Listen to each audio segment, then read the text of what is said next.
आजकल हर किसी के हाथ में मोबाइल फ़ोन है, कभी जेब में, कभी तकिए के नीचे, तो कभी चार्जिंग पर सिरहाने रखा हुआ। लेकिन आपने भी सुना होगा, कुछ लोग कहते हैं मोबाइल का रेडिएशन कैंसर दे सकता है। अब सवाल ये उठता है, क्या वाकई में यह बात सच है या सिर्फ डर फैलाया जा रहा है? चलिए आज इस पूरे मामले को विज्ञान की रोशनी में यानी कि साइंस के तरीके से समझते हैं। इसके लिए सबसे पहले समझते हैं रेडिएशन का असली फंडा कि रेडिएशन होता क्या है। मोबाइल से जो रेडिएशन निकलता है उसे कहते हैं नॉन आयोनाइजिंग रेडिएशन।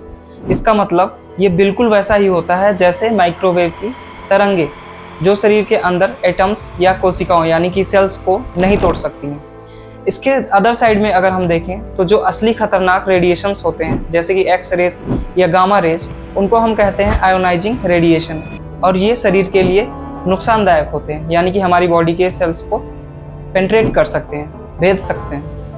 तो अगर हम मोबाइल की बात करें, मोबाइल देखें तो इसका रेडिएशन इतना पावरफुल नहीं होता क्योंकि ये नॉन आयोनाइजिंग रेडिएशन है, तो वो शरीर को सीधा उतना नुकसान नहीं पहुंचा सकता है। हाँ, अगर आप 24 घंटे हमेशा फ़ोन को बिल्कुल पास रखो, जैसे हर समय हाथ में, तकिए के नीचे या लंबे समय तक कॉल पर रखो, तो हल्का हीटिंग इफेक्ट ज़रूर महसूस हो सकता है। लेकिन WHO यानी कि वर्ल्ड हेल्थ ऑर्गेनाइजेशन भी ये कहता है कि अब तक ऐसा कोई पक्का सबूत नहीं मिला है कि मोबाइल फ़ोन से कैंसर होता है। अब बात करते हैं सावधानी की।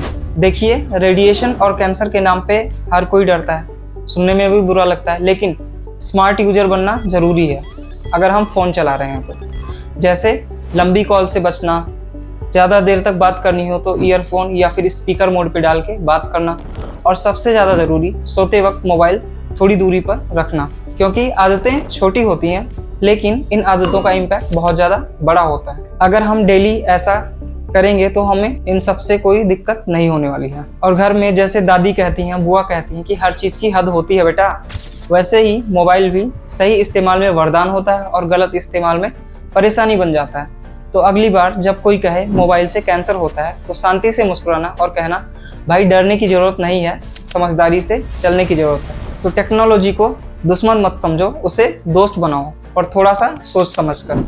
विज्ञान हमारा साथ देता है, बस ज़रूरत है सही जानकारी की और समझदारी की, सही समझदारी की। मिलते हैं अगले एपिसोड में एक और रोज़मर्रा विज्ञान के दिलचस्प राज के साथ। तब तक के लिए थैंक यू, धन्यवाद, जय हिंद। और वीडियो अच्छी लगे तो चैनल को सब्सक्राइब करें, लाइक करें और शेयर करें।